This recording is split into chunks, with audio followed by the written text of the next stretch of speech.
The massive view screen on the bridge of the U.S. Defiant filled with stars as Captain James Walker stood watching, his hands clasped behind his back.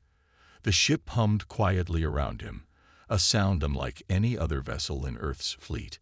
While other ships rumbled and vibrated, the Defiant purred like a content cat, her experimental quantum engines working in perfect harmony.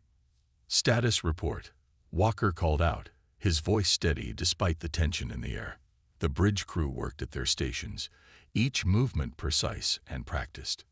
They knew what was coming: humanity's first official contact with alien life. "All systems normal, Captain," replied Officer Tom Wilson from his engineering station. "Quantum shields at full power, plasma drives running at optimal efficiency."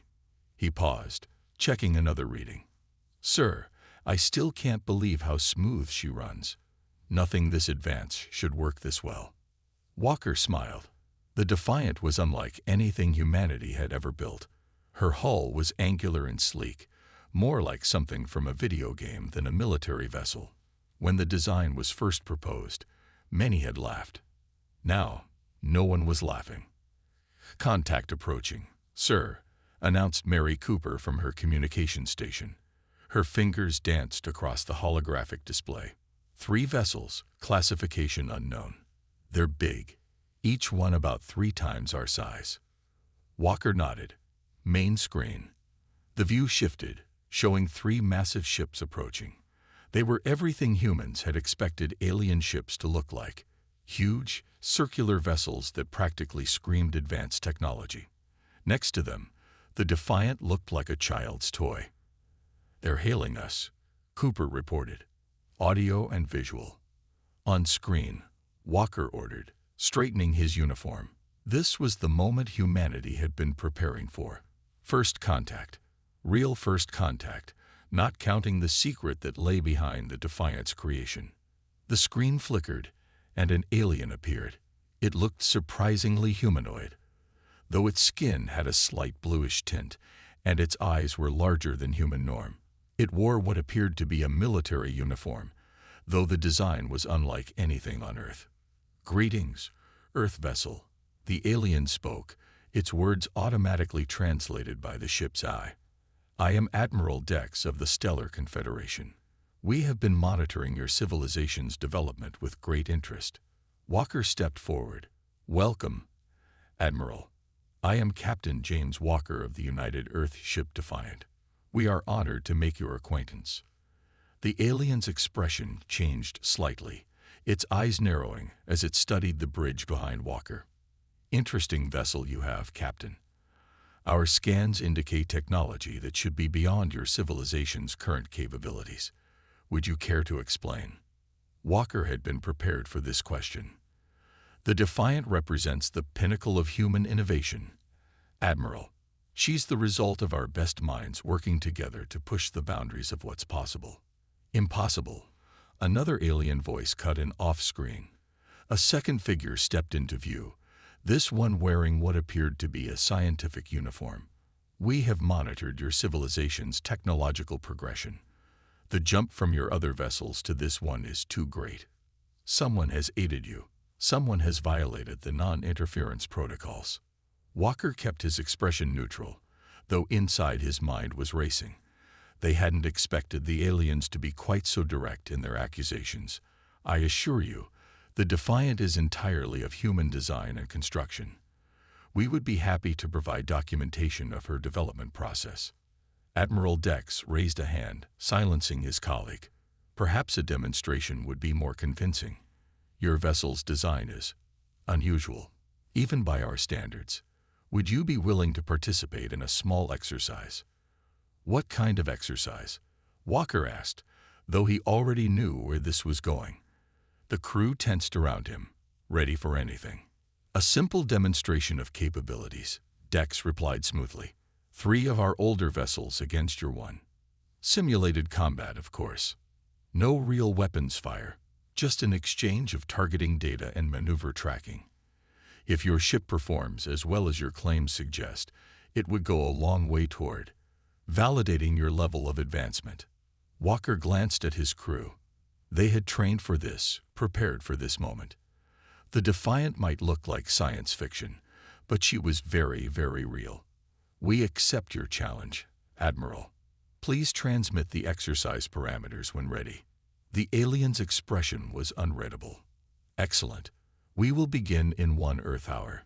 And Captain, I look forward to seeing what your vessel can do. The transmission ended, and the bridge was silent for a moment. Then Officer Wilson spoke up from his station. They don't believe we built her ourselves. No, they don't. Walker agreed, turning to face his crew. And they're partially right. We had help, just not the kind they're thinking of. He walked to the center of the bridge, looking at each crew member in turn. The Defiant exists because of human ingenuity, determination, and our ability to learn from the past. What they don't understand is that humanity's greatest strength isn't our technology. It's our ability to take dreams and turn them into reality. Sir, Cooper called out, receiving exercise parameters now. There, sir, these are combat scenarios far beyond anything we've trained for, the timing requirements alone. Walker smiled. Show them on the main screen.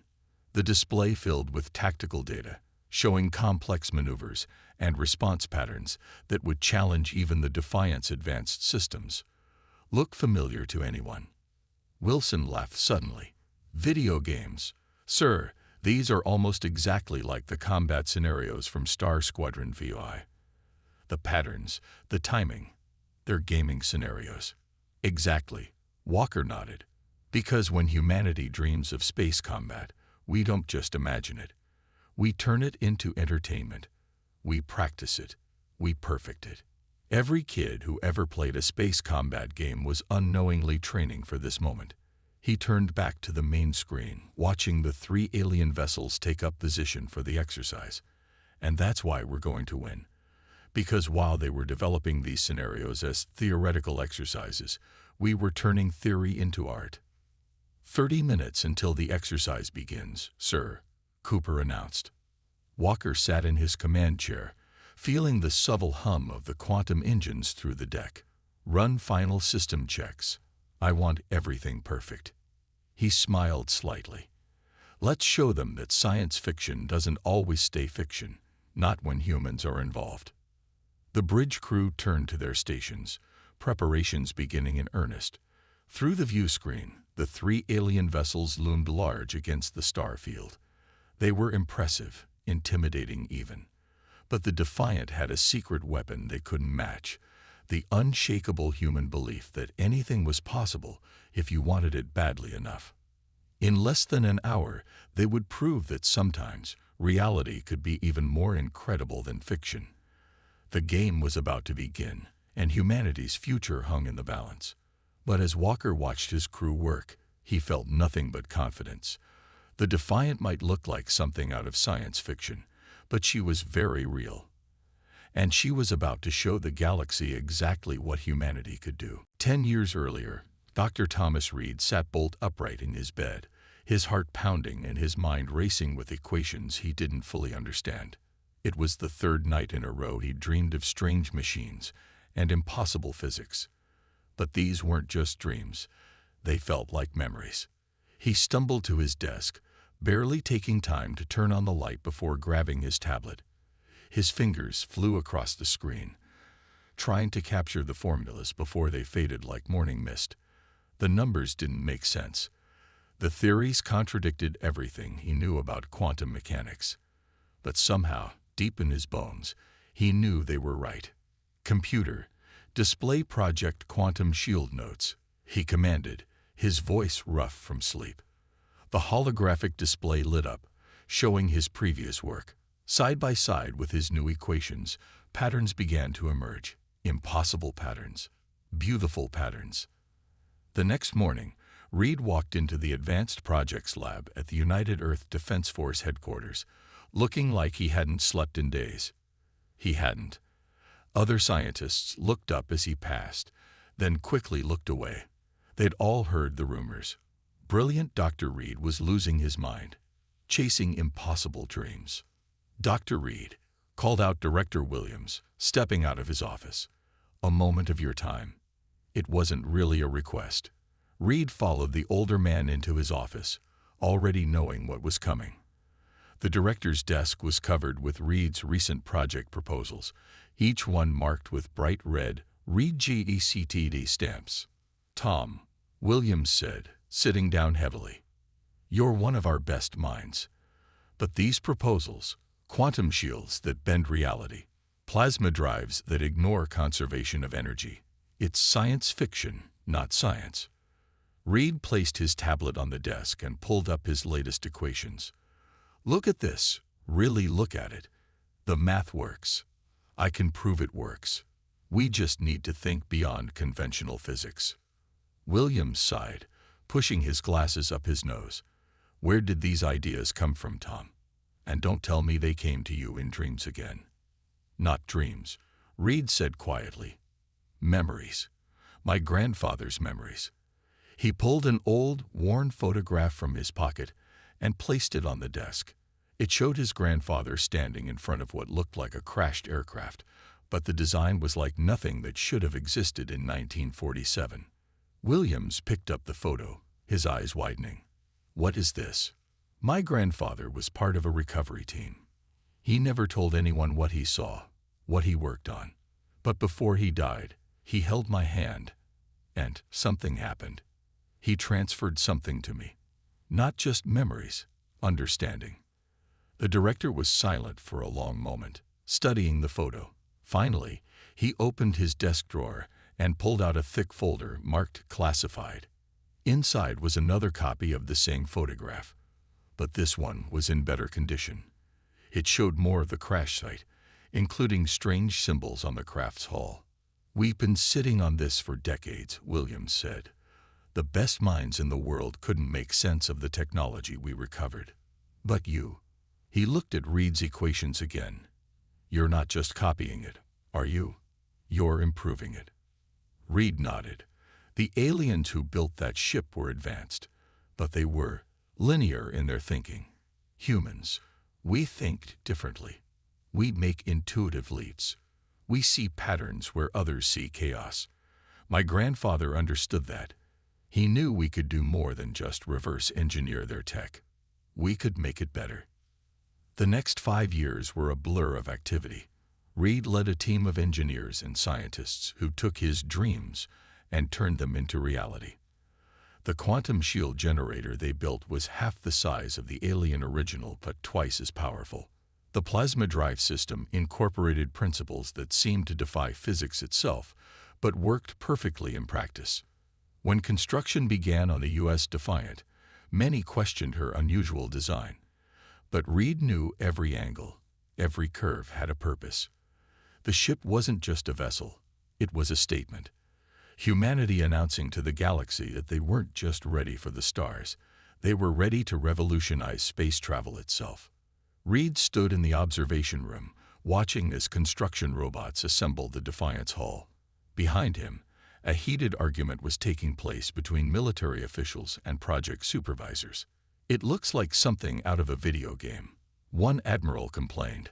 "How are we supposed to take this seriously?" "That's exactly the point," Reed said, not turning around. Everyone fell silent. Video games, science fiction, movies, while other species were carefully plotting out each step of their technological evolution, humanity was dreaming, imagining, creating visions of what could be. And now, he pressed his hand against the glass, smiling as another hull plate locked into place. "Now we're making those dreams real." "But the design," another official protested. "It's not practical. It's not traditional." Reed turned to face them. Neither was the first airplane. Neither was the first submarine. Every great leap forward in human history came from someone looking at the conventional wisdom and saying, "What if we tried something different?" He walked to the conference table and pulled up the ship's specifications. Every angle serves a purpose.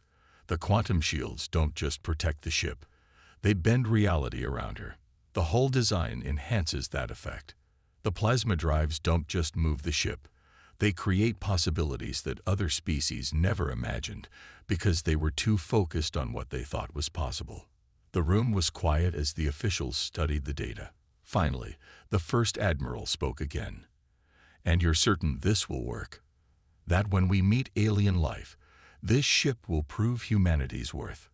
Reed smiled, thinking of his grandfather. "This ship isn't just going to prove our worth.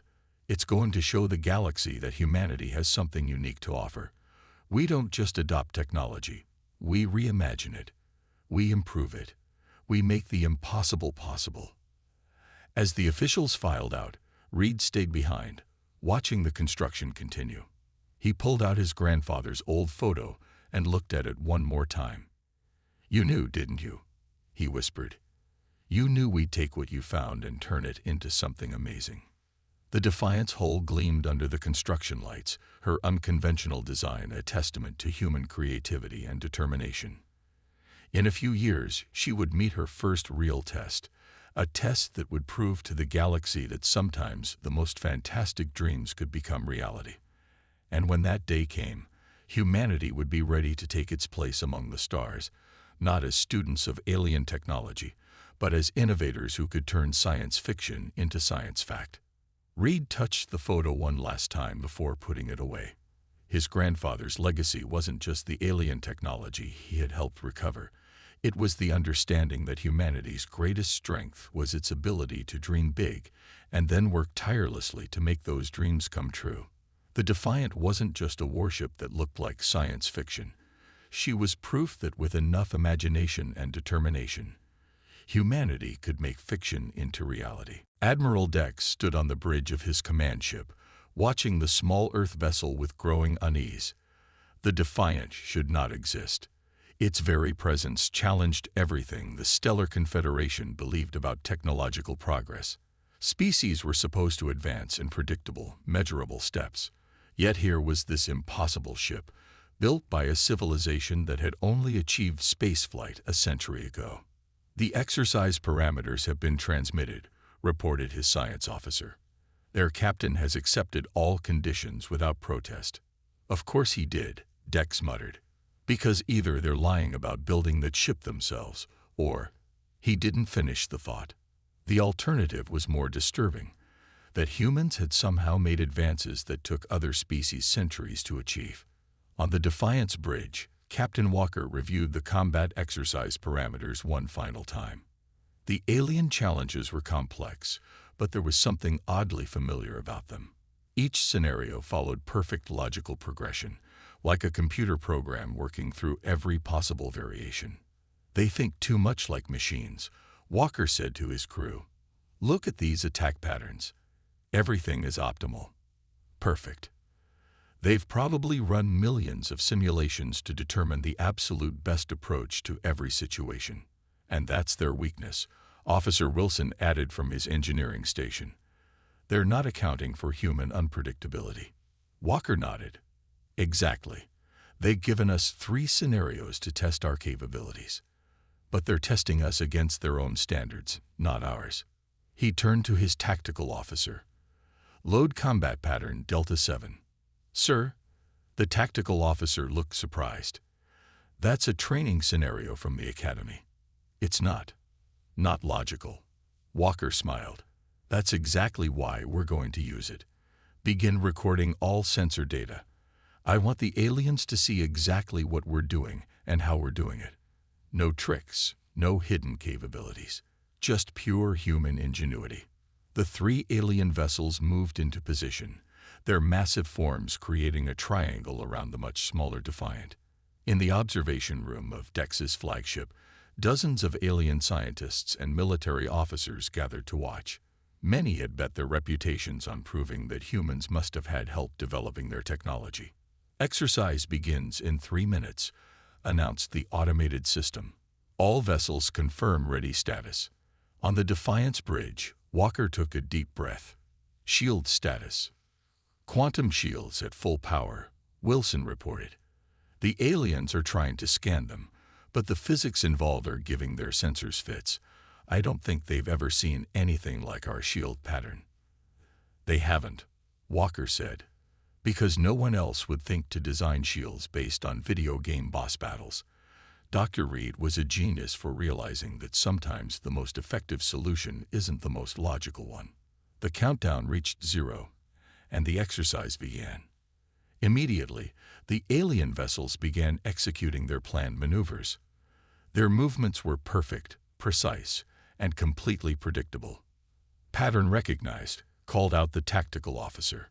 "They're using standard Confederation fleet tactics. According to their exercise parameters, their simulated weapons should be overwhelming our shields right now." Walker grinned. "But they're not, are they? Because our shields don't work like they expect shields to work." "Wilson, execute defense pattern, Mario." Several alien observers gasped as the Defiant's shield suddenly shifted, creating what appeared to be rotating geometric patterns around the ship. The effect wasn't just visual. It was causing their targeting systems to have fits. "What are they doing?" demanded one of Dex's science officers. "Those shield harmonics make no sense. The power requirements alone should be impossible to maintain." Dex watched in growing amazement as the Earth ship began to move. Instead of trying to maintain optimal distance and firing positions, the Defiant was dancing. There was no other word for it. The ship spun and weaved through space, like it was performing for an audience rather than engaging in combat.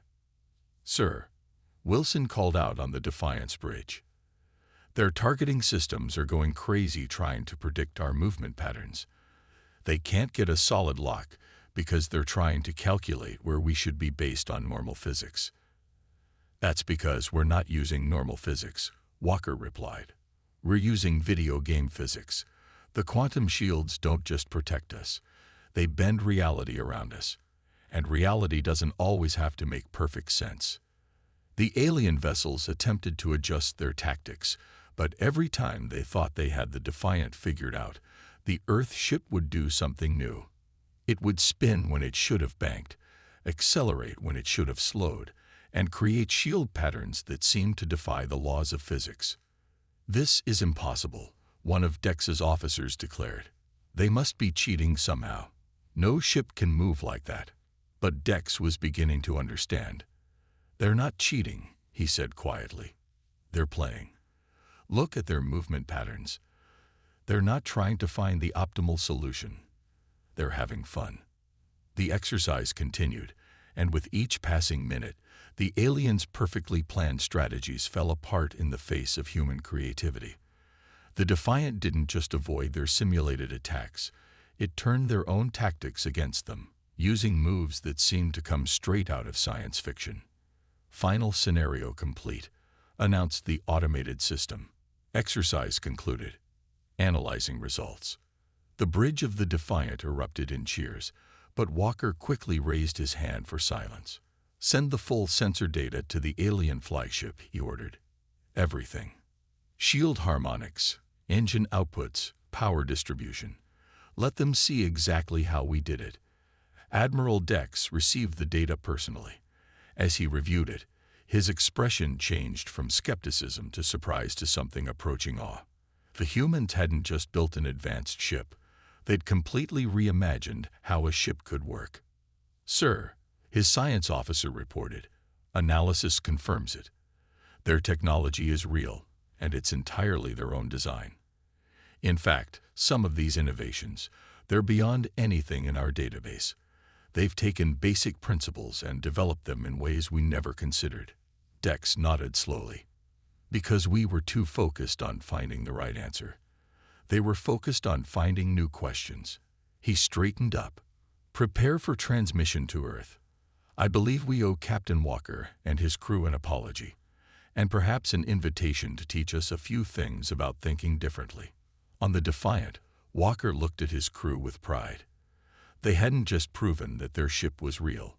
They'd shown the galaxy that humanity's greatest strength wasn't their technology, but their ability to imagine new possibilities and then make them real. Mary Cooper's fingers flew across her communications console as she analyzed the flood of data coming from the alien vessels. While everyone else on the Defiant's bridge focused on the ongoing combat exercise, she had noticed something odd in the alien transmissions. There was a pattern there, hidden beneath the surface. "Captain," she called out, not taking her eyes off her screen. "I think I found something interesting about their combat systems." Walker turned away from the main view screen where the alien ships were regrouping for another attack run. "What have you got, Cooper?" "Their ships. They're running on autopilot. Not completely, but their combat systems are almost entirely automated. The crew is just there to monitor and override if necessary." She pulled up more data streams, confirming her theory. "And the automation is based entirely on combat simulations. Millions of them, all running in real time." Wilson leaned over from his engineering station to look at her screen. "That explains why their attacks are so predictable. They're letting computers do all the work based on pre-programmed scenarios." "More than that," Cooper continued, excitement creeping into her voice. "Look at their response times. When we do something unexpected, there's a delay. Not in their ship's reactions. Those are instant. But in their crew's reactions. They're not used to having to actually make combat decisions." Walker walked over to her station, studying the data. "They've gotten so dependent on their simulations that they don't know how to handle situations their computers haven't predicted." He smiled slowly. "And everything we do is something their computers haven't predicted." The Defiant shook slightly as another simulated attack bounced off their quantum shields. The aliens had adapted their tactics, but they were still trying to fight according to their programmed rules. It was like watching a chess computer try to play against someone who kept changing the rules of the game. "Sir," the tactical officer reported, "they're forming up for another attack run. Pattern suggests they're going to try to surround us again." "Let them," Walker ordered. "Cooper, can you tap into their combat simulation network?" "Not to interfere. I just want to see what their computers are telling them." Cooper nodded, her hands dancing across the holographic controls. "Already working on it, sir. Their security is good, but it's predictable, like everything else they do." A new display appeared on her screen, showing complex mathematical models and combat predictions. "Got it. Their systems are trying to calculate our next move based on their historical combat data." Walker laughed. "Historical combat data that doesn't include anything like the Defiant. No wonder their predictions keep failing." He turned to Wilson. "How are our shields holding up?" "Better than expected, sir," Wilson replied. "The quantum field is actually getting stronger the more they attack it. Dr. Reed's design is doing exactly what he said it would. It's learning and adapting. The aliens' weapons would probably work great against conventional shields, but against ours," he shrugged. "It's like they're trying to play rock, paper, scissors with someone who keeps inventing new hand signals." On the alien flagship, Admiral Dex was reaching a similar conclusion. His bridge crew watched in growing frustration as their sophisticated combat computers repeatedly failed to predict or counter the Defiant's movements. "Impossible," one of his tactical officers muttered. "Our simulations have covered every possible combat scenario, every possible ship configuration, every possible tactical decision. How can they keep surprising us?" "Because," Dex replied slowly, "their entire approach is based on surprising us. Look at their ship design. It doesn't follow any logical progression of technological development. Look at their tactics. They're not trying to find optimal solutions. They're creating new problems we've never considered." He stood up and walked closer to the main view screen, watching as the Defiant executed another impossible maneuver.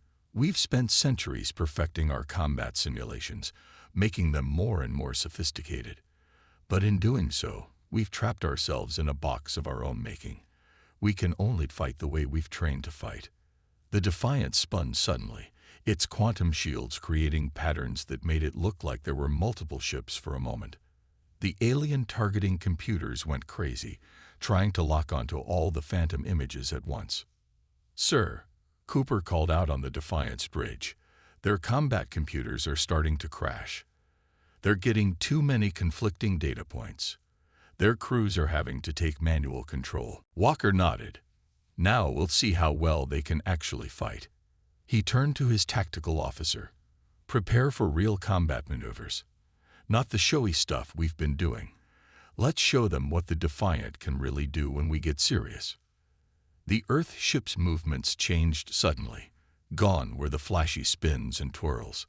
Instead, the Defiant began moving with deadly precision, each action flowing smoothly into the next. It was like watching a martial artist switch from a demonstration routine to actual combat.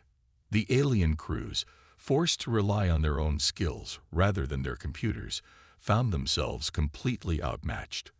Without their combat simulations to guide them, they struggled to coordinate their actions or predict where the Defiant would be next. "Message from Admiral Dex," Cooper announced. He's calling for an early end to the exercise."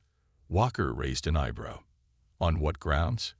Cooper's face broke into a grin as she read the message. "He says there's no point in continuing. Quote, you've not only proven your ship's capabilities, you've exposed a critical flaw in our entire approach to space combat. We've become so reliant on predictions and simulations that we've forgotten how to truly fight." The bridge crew exchanged proud looks as Walker composed a response. "Tell the Admiral we accept the early conclusion, and add that we would be happy to arrange joint training exercises in the future without combat computers." As the alien ships powered down their weapons systems, Wilson spoke up from his engineering station. "Sir, do you think they understand yet what really makes the Defiant special?" Walker looked around at his crew, humans who had taken an impossible dream and turned it into reality. "They're beginning to. The Defiant isn't just a ship that looks like science fiction. She's proof that sometimes the best way to advance isn't to follow a careful, logical progression of small steps. Sometimes you have to take a giant leap and trust in your ability to make it work." Cooper's console beeped with another incoming message. "Sir, Admiral Dex is requesting permission to send a team of observers to Earth. He says the Stellar Confederation needs to learn more about human intuition and creativity." "And there it is," Walker said softly. "Tell him we'll be happy to teach them, as soon as they're ready to learn that the most powerful technology isn't the one that follows all the rules. It's the one that dares to break them." Dr. Thomas Reed stood in the observation lounge of the Stellar Confederation's flagship, watching as engineers from a dozen alien species studied holographic displays of the Defiant's systems. 2 weeks had passed since the combat exercise, and the aliens still couldn't quite believe what they were seeing. "But the power requirements should be impossible," one alien engineer insisted, pointing at the quantum shield specifications. "The energy needed to bend space-time in this way." "That's because you're thinking about it wrong," Reed explained patiently. "You're trying to force reality to match your calculations. We did it the other way around. We imagined what we wanted to achieve, then figured out how to make reality agree with us." Admiral Dex stood quietly in the corner, watching the exchange. The past 2 weeks had turned everything he thought he knew about technological advancement upside down. Humans didn't just think differently, they dreamed differently. On the Defiant's bridge, Captain Walker was having a similar conversation with a group of alien tactical officers. They had requested a demonstration of the ship's combat capabilities without any computer assistance at all. "Your movements during the exercise," one officer asked. "They seemed random, chaotic. But they weren't, were they?" Walker shook his head. "Far from it. Every move was based on decades of human imagination. Video games, movies, books. We've been practicing space combat in our minds long before we ever reached the stars." "But that's not real combat experience," another officer protested. "Isn't it?" Walker smiled. "What is experience except learning what works and what doesn't? While your civilization was running computer simulations, humanity was playing games where we had to think creatively, adapt quickly, and imagine new solutions. We weren't just playing. We were preparing." In the engineering section, Wilson was showing a group of alien technicians how the Defiant's plasma drive system worked. Their expressions ranged from disbelief to awe as he explained the principles behind it. "The system shouldn't be stable," one technician said, shaking his head. "The energy flow patterns are based on the way water moves in a river. Wilson finished. Dr. Reed got the idea watching his grandson play with toy boats. Nature doesn't always follow the most logical path. It finds the path that works. Mary Cooper had perhaps the most interesting task. The aliens had asked her to explain how she had managed to decode their combat computer systems so quickly. She sat at her station, surrounded by curious alien communications officers. "Your security was perfect by your standards," she explained. But that was the problem. It was too perfect, too predictable. Humans, we make mistakes, and sometimes those mistakes lead to discoveries that perfect logic would never find. Back in the observation lounge, Reed pulled out his grandfather's old photograph. An alien scientist noticed it and asked about its significance. Reed handed it over, watching as the alien studied it carefully. "This was your inspiration?" the alien asked. "A crashed ship from your past?" "Not exactly," Reed replied. "The ship gave us some basic principles, yes, but the real inspiration came from my grandfather's understanding that humanity's greatest strength isn't our ability to copy technology. It's our ability to reimagine it." The alien looked confused. "But your quantum shields, your plasma drives, they're based on technology from this crashed ship." "In the same way that modern aircraft are based on the Wright brothers' first plane," Reed explained.